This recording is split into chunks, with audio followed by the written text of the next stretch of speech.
नमस्कार दोस्तों चलिए आज आपको एक ऐसे गज़ब के शायर से मिलाता हूँ जिसकी ज़िंदगी बड़ी बेतरतीबी से कटी, लेकिन उसके बावजूद उसमें उसकी ज़िंदगी में दिलचस्पियाँ किसी की भी कम नहीं हुई। मुझे याद है कि एक बार इस्मत चुगताई साहिबा से मुलाकात हुई थी, तो उनसे भी मैंने पूछा था कि ये प्रकाश पंडित ने एक जगह लिखा है कि उसके बारे में, मजाज के बारे में बहुत कुछ बयान किया है, लड़कियों में उसकी लोकप्रियता, यूनिवर्सिटी के हॉस्टलों में उसके नाम की पर्चियाँ, तो ये बात सही है या गलत। तो इस्मत चुगताई ने इस बात की पुष्टि की कि मैं भी इस बात की गवाह हूँ। मुझे भी मालूम है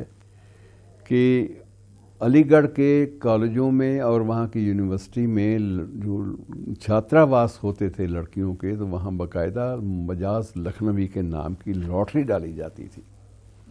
और जिसके भी लॉटरी निकलती थी वो खुद इस बात का जश्न मनाती थी, और जश्न मनाने के साथ साथ सभी हमजोलियों को एक बाकायदा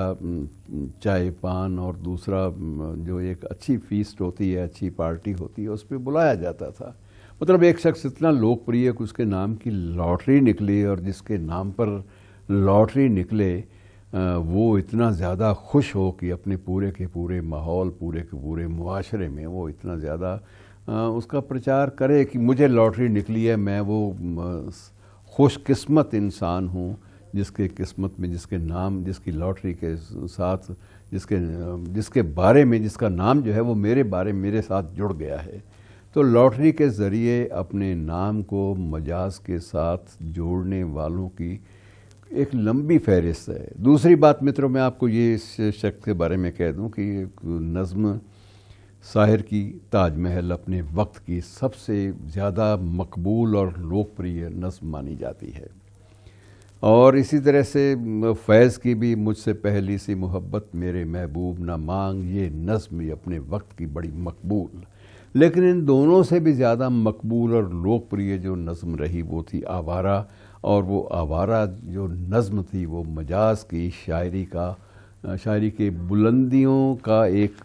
ख़जाना जो है सामने हमारी रखती है। मैं उसका कुछ अंश आपके साथ बांट लेता हूँ। पूरी नज़्म को पढ़ना मित्रों बहुत लंबी है, लेकिन उसमें जिस प्रकार से सिंबल, प्रतीक मजाज ने अपने प्रयोग किए हैं, उन्हीं के आधार पर उसको बहुत बड़ा प्रगतिशील शायर मान लिया गया कि शहर की रात और मैं नाशादो नाकारा फिरूं,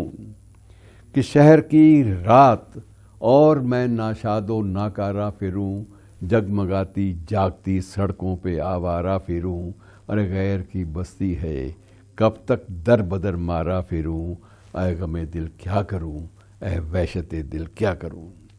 उसका कुछ प्रतीक देखिए कि झिलमिलाते कुमकुमों की राह में जंजीर सी, रात के हाथों में दिन की मोहनी तस्वीर थी, मेरे सीने पर मगर रखी हुई शमशीर सी, ऐ गमे दिल क्या करूं, ऐ वहशते दिल क्या करूं। एक महल की आड़ से निकला वो पीला माहताब, एक सिंबली देखिए, उसका प्रतीक देखिए कि एक महल की आड़ से निकला वो पीला माहताब, जैसे मुल्ला का अमामा, जैसे बनिए की किताब, और जैसे मुफलिस की जवानी, जैसे बेवा का शबाब, ऐ गमे दिल क्या करूं, ऐ वहशते दिल क्या करूं। और अंत में जब वो, इसी नज़्म के अंत में जब बगावत में आता है कि जी में आता है जब मुर्दा चांद तारे नोच लूँ, कि जी में आता है जब मुर्दा चांद तारे नोच लूँ, इस किनारे नोच लूँ और उस किनारे नोच लूँ, इस किनारे नोच लूँ और उस किनारे नोच लूँ, एक दो का जिक्र क्या सारे के सारे नोच लूँ, ऐ गमे दिल क्या करूँ, ऐ वहशते दिल क्या करूँ। मुफलिसी और ये मज़ाहिर हैं नज़र के सामने, सैकड़ों सुल्तान जाबिर हैं नज़र के सामने, और सैकड़ों चंगेज़ और नादिर हैं नज़र के सामने, ऐ गमे दिल क्या करूं, ऐ वहशते दिल क्या करूं। लेके एक चंगेज़ के हाथों से खंजर तोड़ दूं, लेके एक चंगेज़ के हाथों से खंजर तोड़ दूं, और ताज पर उसके दमकता है जो पत्थर, तोड़ दूं